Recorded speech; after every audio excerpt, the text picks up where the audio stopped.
অন্তৰপৰা ধন্যবাদ মুখ্যমন্ত্ৰী ডাঙৰীয়া। অলপ আগতে মই গম পালোঁ মুখ্যমন্ত্ৰী ডাঙৰীয়াই মিডিয়া ইণ্টাৰেকশ্যনত মোৰ আৰু মোৰ মাৰ এগেইনষ্টত কিছুমান এলিগেশ্যনছ আনিছে, যিবোৰ সম্পূৰ্ণ ভুল। ইয়াৰ পৰাই গম পায় যে তেওঁলোকে মধ্য গুৱাহাটী সমষ্টিত নিজৰ পৰাজয় স্বীকাৰ কৰিছে। মই ৰাজনীতিত অহা মাত্ৰ 15 দিন হৈছে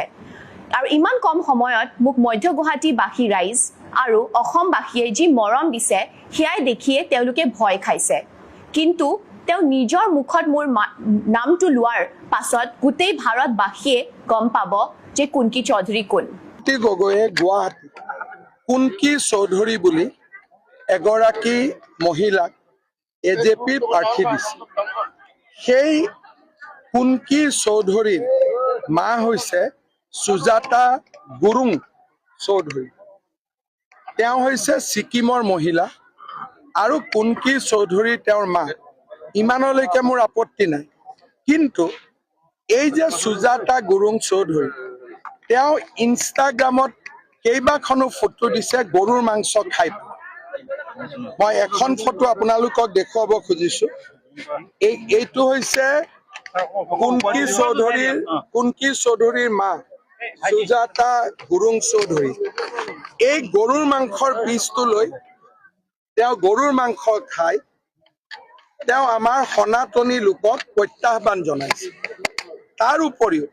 আপোনালোকে জানে যে আমাৰ এসময়ত চিকেন নেক কাটি দিয়াৰ ধমকি দিছিলে সাৰজিৎ ইলাম আৰু উমৰ খালিদ বুলি দুজন, মই চৈতান বুলিয়ে ক'ম। এই সুজাতা গুৰুং চৌধুৰী তেওঁৰ ফেচবুকত অপেনলি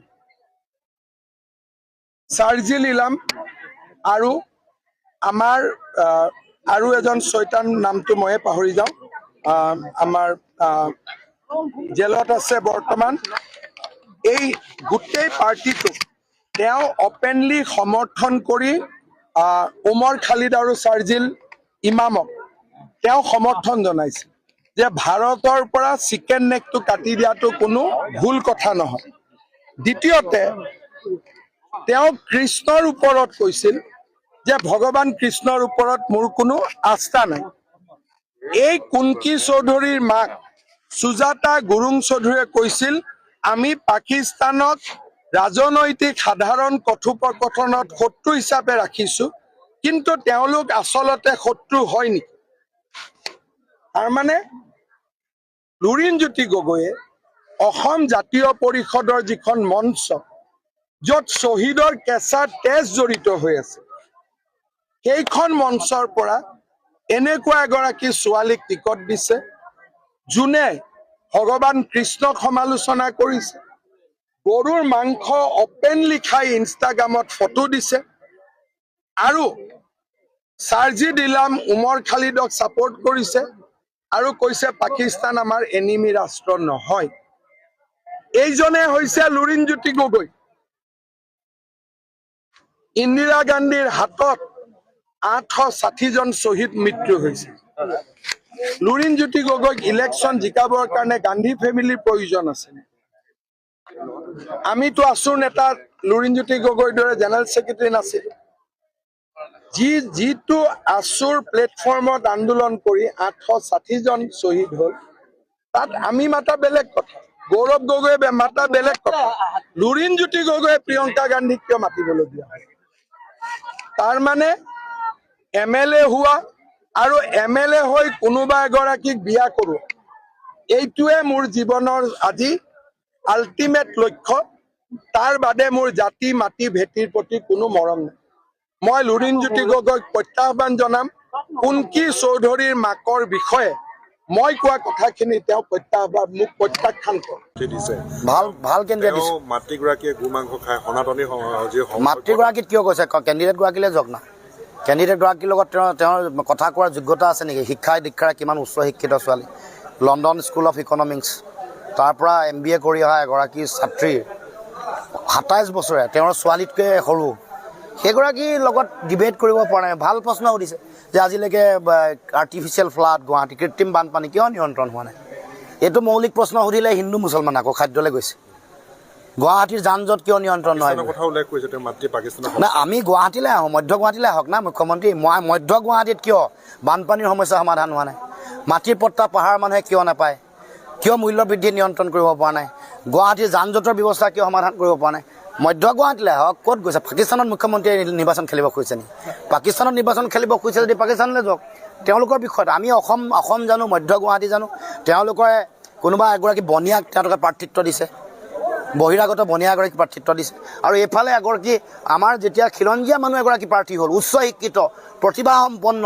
এগৰাকী গুণগতভাৱে উচ্চ মানসম্পন্ন এগৰাকী প্ৰাৰ্থী হোৱাৰ লগে লগে তেওঁৰ মূৰ্খামৰণি হৈছে তাৰমানে তেওঁৰ মূৰ চাহাব লাগে তেওঁৰ ভৰি পিটিকি থকা মানুহ লাগে কোনোবা তেওঁ পদলেখন কৰি থকা মানুহ লাগে তেনেকৈ মুখ্যমন্ত্ৰী হিমন্ত বিশ্ব শৰ্মাহে ভাবিব পাৰে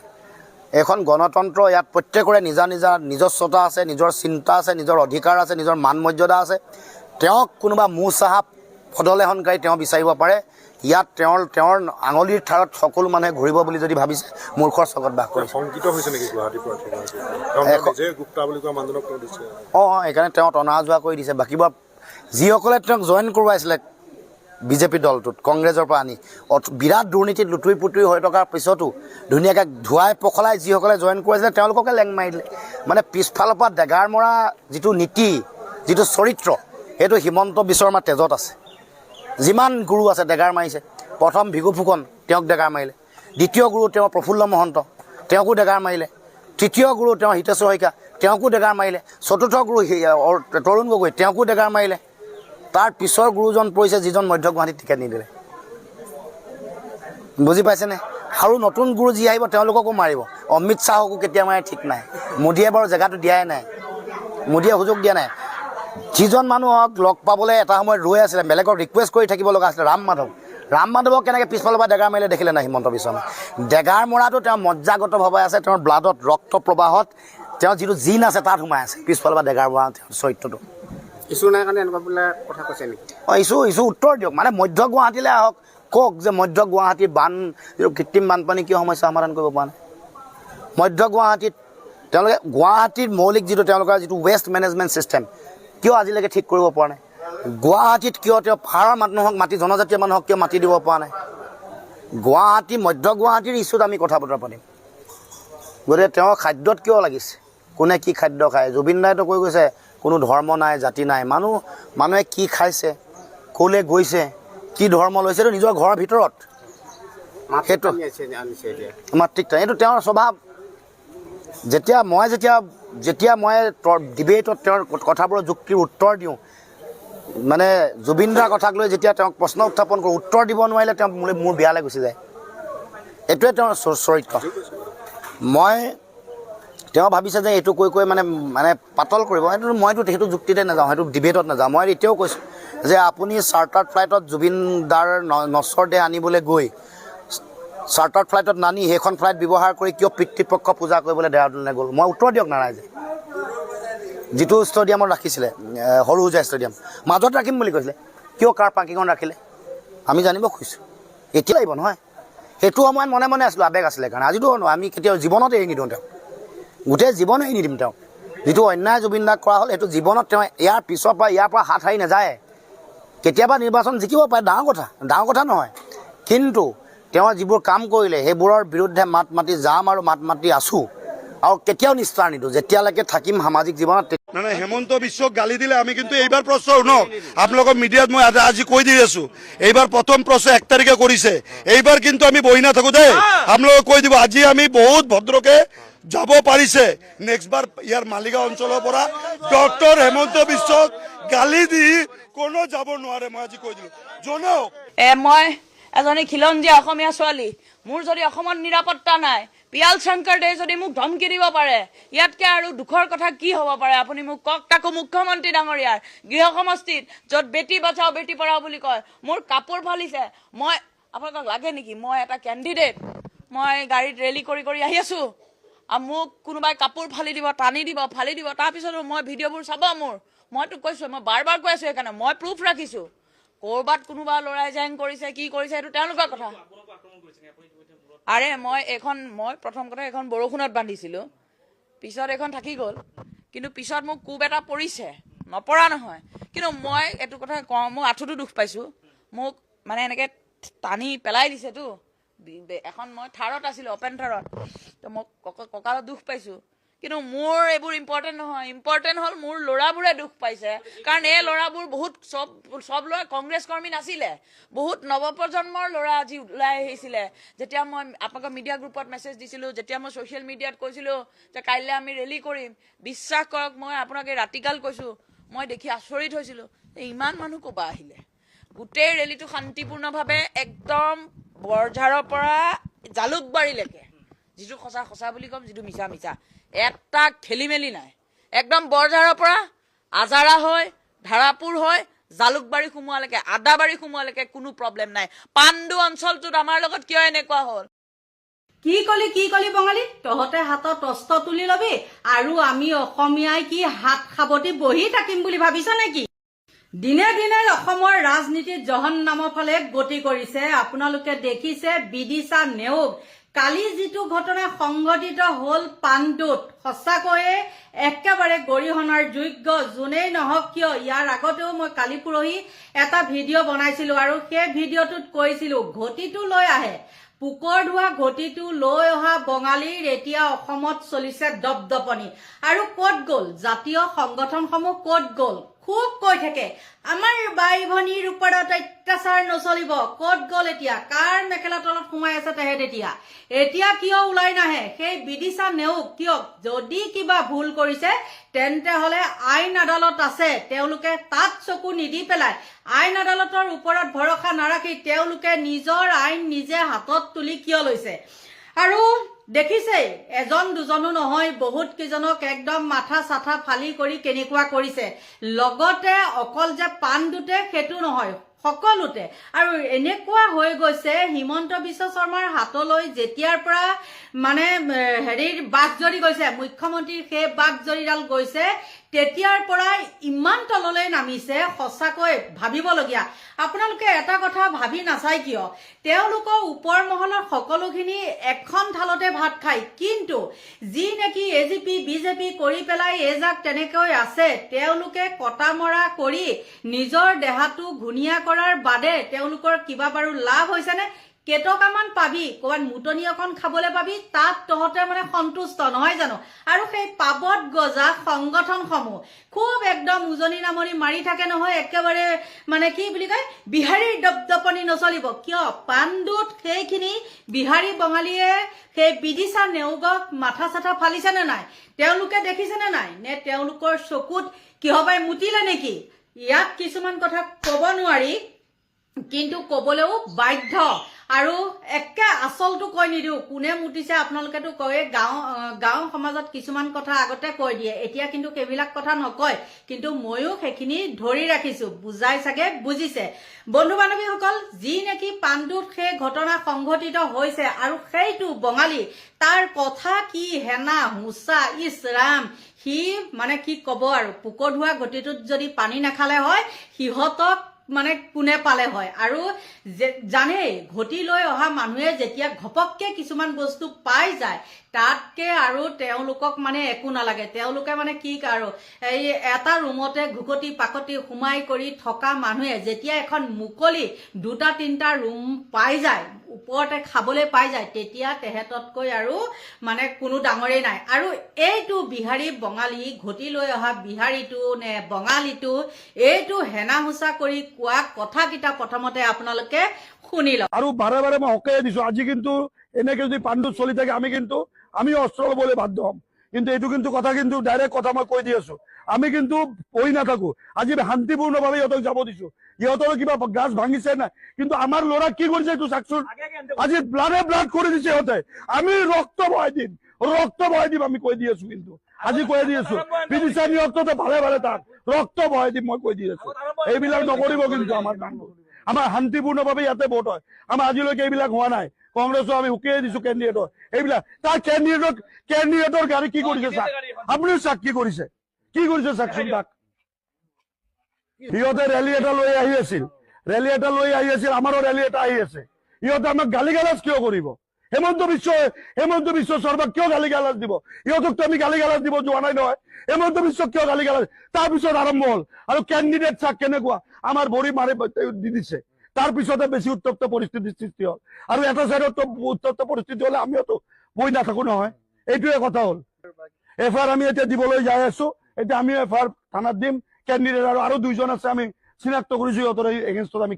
যিখিনি আমাৰ এইবিলাকত আমি লিপ্ত আছিল আমি দিম আমি এফআইআৰ দিবলৈ আমি বাধ্য হ'ম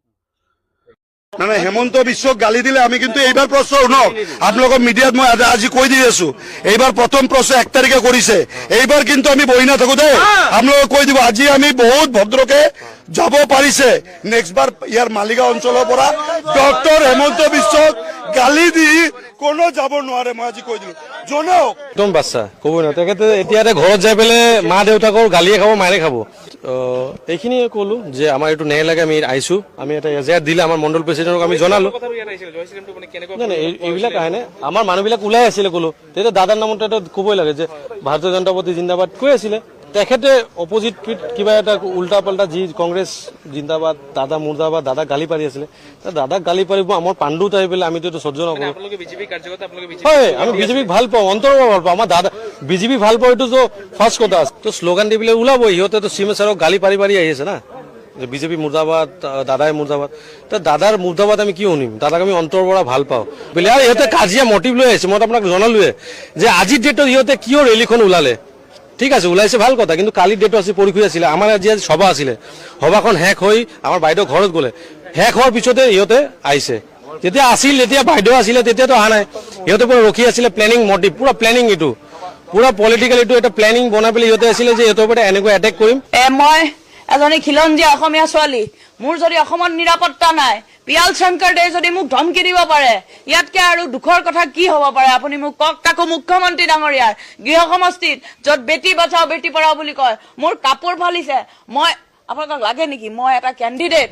মই গাড়ীত ৰেলী কৰি কৰি আহি আছো আৰু মোক কোনোবাই কাপোৰ ফালি দিব টানি দিব ফালি দিব তাৰপিছত মই ভিডিঅ'বোৰ চাব মইতো কৈছো মই বাৰ বাৰ কৈ আছো সেইকাৰণে মই প্ৰুফ ৰাখিছো কৰবাত কোনোবা লৰাই জেং কৰিছে কি কৰিছে এইটো তেওঁলোকৰ কথা আৰে মই প্ৰথম কথা এখন বৰষুণত বান্ধিছিলো পিছত এখন থাকি গ'ল কিন্তু পিছত মোক কোব এটা পৰিছে নপৰা নহয় কিন্তু মই এইটো কথা কওঁ মোক আঁঠুটো দুখ পাইছো মোক মানে এনেকে টানি পেলাই দিছেতো এখন মই থাৰত আছিলো অপেন থাৰত তো মোক কঁকালত দুখ পাইছো কিন্তু মোৰ এইবোৰ ইম্পৰ্টেণ্ট নহয় ইম্পৰ্টেণ্ট হ'ল মোৰ ল'ৰাবোৰে দুখ পাইছে কাৰণ এই ল'ৰাবোৰ বহুত সব ল'ৰা কংগ্ৰেছ কৰ্মী নাছিলে বহুত নৱপ্ৰজন্মৰ ল'ৰা আজি ওলাই আহিছিলে যেতিয়া মই আপোনালোকৰ মিডিয়া গ্ৰুপত মেছেজ দিছিলোঁ যেতিয়া মই ছ'চিয়েল মিডিয়াত কৈছিলোঁ যে কাইলৈ আমি ৰেলী কৰিম বিশ্বাস কৰক মই আপোনাক এই ৰাতিকাল কৈছোঁ মই দেখি আচৰিত হৈছিলোঁ ইমান মানুহ ক'ৰ পৰা আহিলে গোটেই ৰেলীটো শান্তিপূৰ্ণভাৱে একদম বৰঝাৰৰ পৰা জালুকবাৰীলৈকে যিটো সঁচা সঁচা বুলি ক'ম যিটো মিছা মিছা এটা খেলি মেলি নাই একদম বৰঝাৰৰ পৰা আজাৰা হৈ ধাৰাপুৰ হৈ জালুকবাৰী সোমোৱালৈকে আদাবাৰী সোমোৱালৈকে কোনো প্ৰব্লেম নাই পাণ্ডু অঞ্চলটোত আমাৰ লগত কিয় এনেকুৱা হয় আপোনালোকে শুনিলেনে এই ঘটি লৈ অহা বিহাৰী বঙালী কিটাৰ কথা শুনিলে আৰু এতিয়া কওকচোন তেহেতে যে কৈছে যে হিমন্ত বিশ্ব শৰ্মাক গালি পাৰিলে কোনো সাৰি যাব নোৱাৰে হেৰো তহঁতৰ হিমন্ত বিশ্ব শৰ্মাই মানুহক গালি পাৰে নে নাপাৰে সৌ সিদিনাখনলৈকে হিন্দুস্তান পাকিস্তান কৰি কৰি গৌৰৱৰ পিছত লাগি লাগি লাগি লাগি এতিয়া আহিছে সেই কুংকি চৌধুৰী মাকৰ কো গৰু কটা কো কিবা কটা এইবিলাকলৈ আহিছে নে নাই সেইটো গালি পৰা বুলি কয় নে মৰমত কোৱা বুলি কয় আৰু ক'বই ৰাজনীতিত কোনোৱে ইটোৱে সিটোক মানে ক'ব সেইবিলাক কোৱা কথা মুখেৰে যি কৈ থাক কিন্তু তহঁতে হাতে কামে লাগি পেলাই চবতে অকল পাণ্ডু বুলিয়ে নহয় সকলোতে তহঁতৰ দাদাগিৰি কিহৰ তহঁতে যদি ভাল কাম কৰিছ এনেও বিজেপি জিকিবি কিন্তু তহঁতে ধন বল বাহুবল মানে টকাৰ বল দেখাই পেলাই তহঁতে কি কৰিছ মানুহক দমন নহয় জানো আৰু সেই দমন কৰাৰ ফলত তহঁত কিমান তললৈ গৈছ এই ঘটি লৈ অহা বঙালী কিটা কথা কৈছো লাজ পোৱা নাই কিয়া লাজ পোৱা নাই হিমন্ত বিশ্ব শৰ্মাৰ এই হেৰিখিনি খাবলৈ পাই চোৱা পাতনিৰ ভাতকেইটা খাবলৈ পাই এই ষ্টাৰ একেবাৰে মাত কথা ভাগি গৈছে অভদ্ৰ অসভ্য চাল্লা আৰু কি কৰিছে এটা সেই টাকলু সেইটোক এইখিনিতো ইয়াত দেখিছে তাতে যদি আকৌ দুটামানক আপোনালোকে বিধায়ক পাতি দিয়ে তেন্তে হলে চাওক আমাৰ সেই জনগণ সকলে গম পাওক তেতিয়াহলে ইহঁতে কিমান ওপৰলৈ উঠিব গতিকে সময় থাকোঁতে সজাগ হোৱাটো ভাল আৰু ইহঁতে এনেই কি কৰিছে বুলি কৈছে ভাবিছা নেকি তেহেতে ডিঙিত চেপা মাৰি ধৰিবলৈ আহে এতিয়া গম পাইছা নাই গতিকে তেওঁলোকক যদি বিদিশা নেওগে কিবা মানে হেৰিয়ে কৰিছিলে বা কিবা যদি কৈছিলে তেওঁলোকে আইনৰ সহায় কিয় নললে তেওঁলোকে পুলিচ প্ৰশাসনকো কেৰেপ নকৰি পেলাই তেওঁলোকে কি কৰিছে মাৰপিটৰ কাম আৰম্ভ কৰিছে আৰু কৈছে কি বোলে গাড়ী উঠি গৈছে বুলি কৈছে হেৰো গাড়ী এখন যদি আহি থাকে তহঁতৰ চকু কণা হৈ আছিলে নে মুটনি খাই লৈ পেলাই হিমন্ত বিশ্ব শৰ্মাই দিয়া মুটনিখিনি খাই লৈ পেলাই তহঁতে গমেই নাপাও কাণেৰেও নুশুনিলি নে চকুৰেও নেদেখিলি আৰু সেইকাৰণে কি কৰিছ গাড়ীৰ আগত পৰিছ আৰু গাড়ী চকা উঠি গৈছে সেইটোকে মই মানি লৈছো হয় না নহয় কিন্তু এই যাকে এটাটো হয়তো তাকলু স্কুল কলেজ কি বস্তু বুজি নাপায় সেইটো কিবা গুপ্তা নে মুপ্তা সেইটো আহিছে আহি পেলাই স্কুল কলেজতো তেওঁ মিটিং পাতিবলৈ গৈছে যি নেকি স্কুল কলেজৰ সেইখিনি নিষিদ্ধ স্কুলীয়া ল'ৰা ছোৱালী বা স্কুলত এইবিলাক যে নহয় এইবিলাক যে ৰাজনীতিৰ কাম নহয় সেইটো তেওঁলোকে বুজিয়ে নাপায় মানে কি বুলি ক'ব আৰু মাথাত এটোত কিবা থাকিলেহে চুলি নাইকিয়া হৈ গৈছেগে তথাপিও আকৌ শিক্ষাটোৱে নাই তাৰ পিছত আহি গ'ল এই সিংঘাল বোলাটোৱে আপোনালোকে দেখিছে নহয় কোটি কোটি টকা সুপাৰ সাকাৰৰ নামত লৈ কৰি লুটি পুটি খালে সেইটো এটা আছিল আকৌ ধূপ বেপাৰী আৰু সেই ধূপ বেপাৰীয়ে এতিয়া একদম হিমন্ত বিশ্ব শৰ্মাৰ লগ লাগি গোটেইখন একদম তুলপাৰ লগাইছে এইবাৰ আহিল আকৌ এইটো কিবা গুপ্তা কি গুপ্তাই নে মুপ্তাই সেইটো এটা গতিকে বন্ধু বান্ধৱীসকল সময় থাকোঁতেই সজাগ হওক আৰু ইহঁতৰ দৰে মানুহক কেতিয়াও ওপৰলৈ যাবলৈ নিদিব নিজৰ হেইটো নিজে সেফটি আমি ৰাখিব লাগিব আৰু কেনেকৈ ৰাখিব লাগে সেইখিনি নিশ্চয় আপোনালোকে জানে আৰু বিশেষ বহলাই নকলেও চাগে আপোনালোকে গম পায় গতিকে বন্ধু বান্ধৱীসকল সকলোকে ভগৱানে ভালে কুশলে ৰাখক তাকেই কামনা কৰিছো আৰু মোৰ ভিডিঅটো ইমানতে সামৰণি মাৰিছো বাই বাই আমাক মৰিগাঁৱত এজন এনেকুৱা বিধায়ক লাগে যিজনে নেকি মৰিগাঁৱৰ প্ৰত্যেকটো অসুবিধাৰ কথা বিধানসভাত খুব ধুনীয়াকৈ ক'ব পাৰে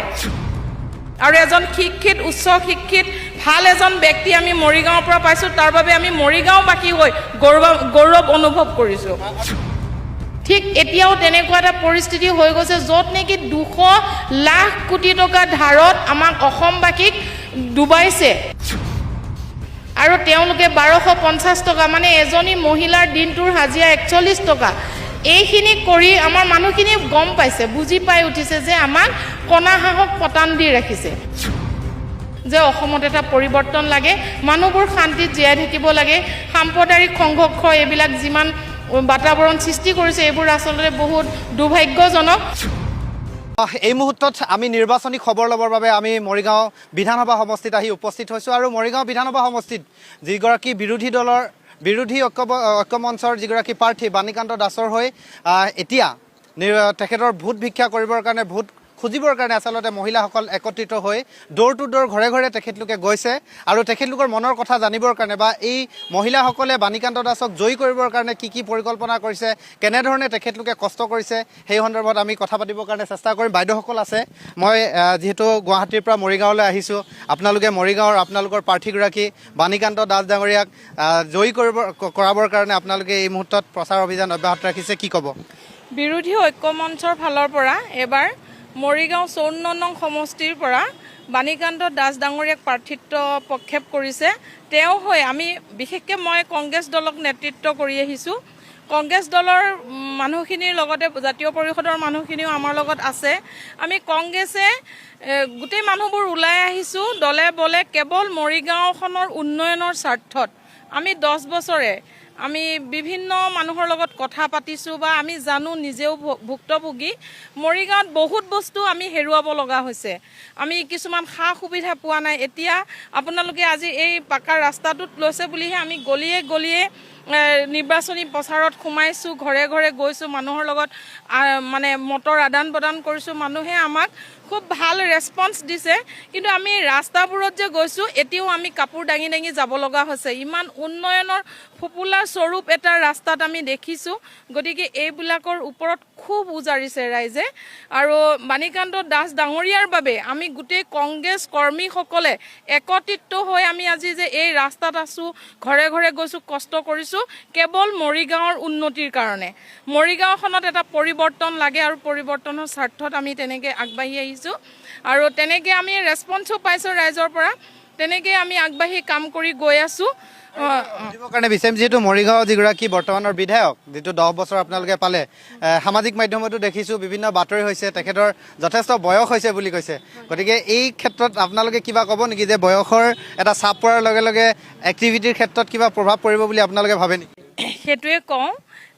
যিসকলে কয় যে বাণীকান্ত দাস ইয়াৰ নহয়, তেখেতৰ ঘৰ ইয়াত। যিসকলে কৈছে তেখেত ইয়াৰ নহয়, তেওঁলোকক কওঁ, তেওঁলোকক নিমন্ত্ৰণ কৰিছোঁ। তেওঁলোকে ভোৰবন্ধাত এখন খুব ধুনীয়া বান্দাৰ ঘৰ আছে, তালৈ আহক। আৰু গেছ এজেঞ্চিৰ লগতে তেওঁ ধুনীয়া এটা ঘৰ আছে পিছফালে, তালৈ আহক। তেওঁলোকে চাহ একাপ খাই যাওক, তাত ঘৰ আছেনে নাই, তাত থাকেনে নাই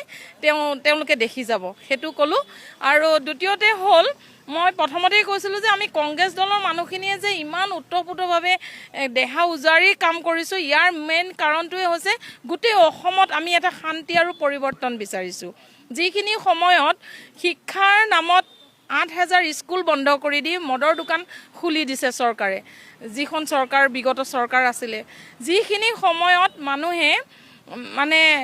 কৰ্মসংস্থাপন নাপায়, কেইটামান পইচা দি 1250 টকা এটা দি মহিলাসকলক মানে মিটিঙে ঘূৰাই ফুৰিছিল, কৰ্মসংস্কৃতিৰ নামত তেওঁলোকক এলেহুৱা কৰি পেলাইছে। সেইখিনি সময়ত ৰাইজে বুজি উঠিছে যে অসমত পৰিৱৰ্তন লাগে। বিভিন্ন কথা আছে, এইবোৰ ইমান নকওঁ আৰু সকলোৱে জানে, আজিকালি ডিজিটেল যুগ, চবেই জানে কি হৈ আছে বৰ্তমান অসমত। গতিকে গৌৰৱ গগৈ মুখ্যমন্ত্ৰী হ'লে সেই নৱপ্ৰজন্মৰ ভাল এটা চিন্তা চৰ্চা কৰা হৈছে, তেওঁলোকৰ বাবে ভাল হ'ব। কৰ্মসংস্থাপনৰ কথা ভবা হৈছে, উদ্যোগৰ কথা ভবা হৈছে। এইবোৰৰ কাৰণেই আমি আজি বিৰোধী দলৰ ঐক্যমঞ্চৰ পৰা উঠা প্ৰাৰ্থীজনৰ কাৰণে এনেকৈ আমি ড'ৰ টু ড'ৰ ঘৰে ঘৰে কষ্ট কৰিছোঁ আৰু কষ্ট কৰি যাম। আমাৰ মৰিগাঁৱৰ পৰাই সেই বাতাবৰণটো সৃষ্টি হওক, গোটেই অল অসমতে বিচাৰোঁ যে গৌৰৱ গগৈ মুখ্যমন্ত্ৰী হ'ব। আমি ধৰিবও পাৰিছোঁ এতিয়া ডিজিটেল যুগত, আমি ছ'চিয়েল মিডিয়াত পাই আহিছোঁ, যিমানেই দিন বাগৰি গৈ আছে সিমানে কংগ্ৰেছৰ বেছি ভাল হৈ আহি আছে। মানুহে কংগ্ৰেছক ছাপোৰ্ট কৰিব লৈছে, কাৰণ এটা সময় আছিল গোটেই দেশখন বেয়া কৰি থৈ গৈছিল, তেতিয়া তৰুণ গগৈ দেৱে আহি অসমখন আকৌ ধুনীয়াকৈ সজাই পৰাই তুলিলে। ঠিক এতিয়াও তেনেকুৱা এটা পৰিস্থিতি হৈ গৈছে, য'ত নেকি 200 লাখ কোটি টকা ধাৰত আমাক অসমবাসীক ডুবাইছে। আৰু তেওঁলোকে 1250 টকা, মানে এজনী মহিলাৰ দিনটোৰ হাজিৰা 41 টকা। এইখিনি কৰি আমাৰ মানুহখিনি গম পাইছে, বুজি পাই উঠিছে যে আমাক কণা হাঁহক পতান দি ৰাখিছে। এই যে এটা গানেই ওলাইছিল নহয়, চামুচে দি বেলচাৰে নি আছে বুলি। গতিকে মানুহে এতিয়া ওলাই আহিছে, কিছুমান নীৰৱ ভোটাৰ আছে যদিও সকলোৰে সমৰ্থন পাইছোঁ। আৰু আমি আশাবাদী অহাবাৰ 26ত গৌৰৱ গগৈ মুখ্যমন্ত্ৰী হ'ব। আৰু আমি এই বিৰোধী ঐক্য মঞ্চৰ হৈ লাগি আছোঁ যে এইটোৱে মেইন কাৰণ যে অসমত এটা পৰিৱৰ্তন লাগে, মানুহবোৰ শান্তিত জীয়াই থাকিব লাগে। সাম্প্ৰদায়িক সংঘৰ্ষ এইবিলাক যিমান বাতাবৰণ সৃষ্টি কৰিছে, এইবোৰ আচলতে বহুত দুৰ্ভাগ্যজনক। ধৰ্মটো কেতিয়াও ৰাজনীতিত আহিব নালাগে। ধৰ্ম জেগাত থাকিব, ৰাজনীতিৰ জেগাত থাকিব। যিমানেই ধৰ্মৰ কথা কয় তেওঁলোকক সিমানেই আমি ক'ম আমাৰ ব্লাড একে, আমি একে অসমত একে উশাহ, একে বায়ু, একে পানী সেৱন কৰি আমি জীয়াই আছোঁ। গতিকে আমি অসমীয়া। ধন্যবাদ। বয়সৰ চাপ এটা আছে, তেখেতৰ কৰ্মস্পৃহাটোক বাৰু সন্মান জনাওঁ। তেওঁ মানে বয়সস্থ ব্যক্তি হিচাপে আমি তেওঁক শ্ৰদ্ধা জনাওঁ। তেওঁ ঠিকেই আছে, কিন্তু কাম কৰাত বহুত অৱহেলিত হৈছে আমাৰ মৰিগাঁওবাসী। বিশেষকৈ ডিলিমিটেশ্যনৰ সময় মানে অজুহাতত আমাৰ এই মৰিগাঁৱৰ এটা ঐতিহ্যপূৰ্ণ ঠাই ঔজাৰি, য'ত নেকি খেল হৈছিলে, ইণ্টাৰনেশ্যনেল ছুইমিং খেলখন হৈছিল তাত। সেই মানে পৰ্যটনস্থলী চাউন বিলখন জাগিৰোড সমষ্টিত মানে গুচি গৈছে। সেই সময়ত তেওঁ একদম মানে কোনো মাত নাছিল বিধানসভাত। গতিকে তেনেকুৱা আমাৰ মৰিগাঁৱৰ পৰা বহু বস্তুৱেই গুচি গৈ আছে। আমাক মৰিগাঁৱত এজন এনেকুৱা বিধায়ক লাগে, যিজনে নেকি মৰিগাঁৱৰ প্ৰত্যেকটো অসুবিধাৰ কথা বিধানসভাত খুব ধুনীয়াকৈ ক'ব পাৰে। আৰু এজন শিক্ষিত, উচ্চ শিক্ষিত ভাল এজন ব্যক্তি আমি মৰিগাঁৱৰ পৰা পাইছোঁ। তাৰ বাবে আমি মৰিগাঁওবাসী হৈ গৌৰৱ অনুভৱ কৰিছোঁ। সাধাৰণতে দেখা গৈছে যে বাণীকান্ত দাসৰ এটা অভিযোগ আহিছে বা ক'ব বিচাৰে শাসক পক্ষই, যি আপোনাৰ যিখিনি শত্ৰু হ'ব, ক'ব বিচাৰে যে তেওঁ গুৱাহাটীতহে থাকে, তেওঁ ইয়াত নাথাকে। এইটোৱে আচলতে ক'ৰবাত ক'ৰবাত নহয় ক'ৰবাত এই কথাটোৱে কাৰোবাৰ মনত আঘাত কৰিবও পাৰে, গতিকে এই কথাখিনি আপোনালোকে কেনেধৰণে চাইছে? সেইটো খুব ভাল প্ৰশ্ন কৰিছে আৰু এইটো ক'বলৈ পাই সুখী হৈছোঁ। যিহেতু বাণী দাস ডাঙৰীয়াক আমি জনা হোৱাৰ পৰাই পাই আহিছোঁ। তেখেত এজন ভাল উচ্চ শিক্ষিত ব্যক্তিৰ ঘৰত জন্ম হৈছিল আৰু তেখেতে তেতিয়া এটা ভাল চাকৰি কৰি তেওঁ গুৱাহাটীতেই মানে প্ৰতিষ্ঠিত হৈ থাকিব পাৰিলেহেঁতেন। তেওঁ ইমানেই মৰিগাঁওখনৰ কথা ভাবে,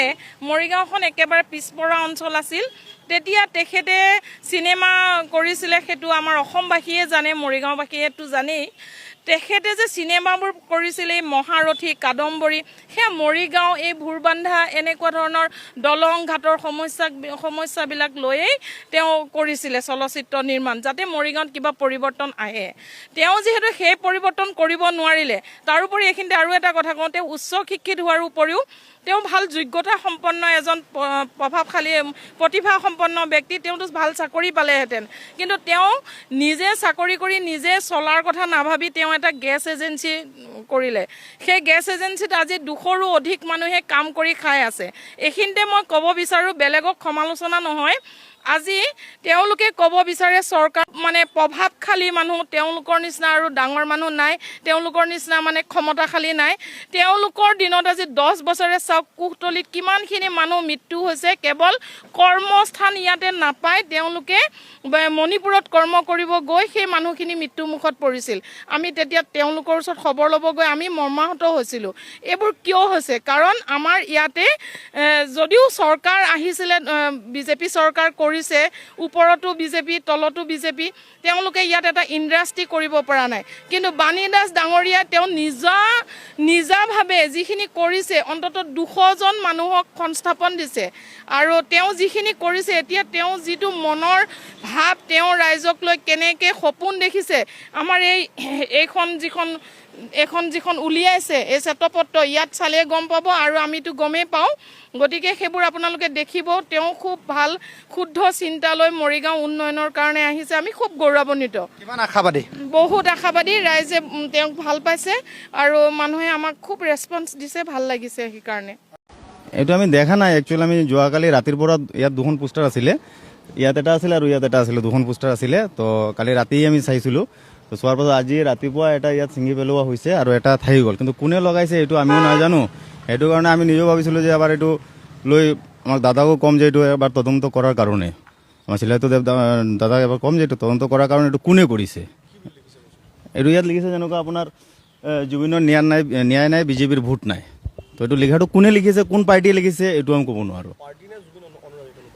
এইটোও ক'ব নোৱাৰোঁ দাদা। আমিতো জাষ্ট চাইছিলোঁ যে কালি ৰাতি চাইছিলোঁ এইটো। ৰাতি আমি ইয়াত আমাৰ দোকান আছে, দোকানটো বন্ধ কৰিলোঁ, কৰাৰ পাছত যে চালোঁ যে ইয়াত এনেকুৱা বেনাৰটো কোনে মাৰিছে, এইটো আমি চিন্তা কৰিছিলোঁ।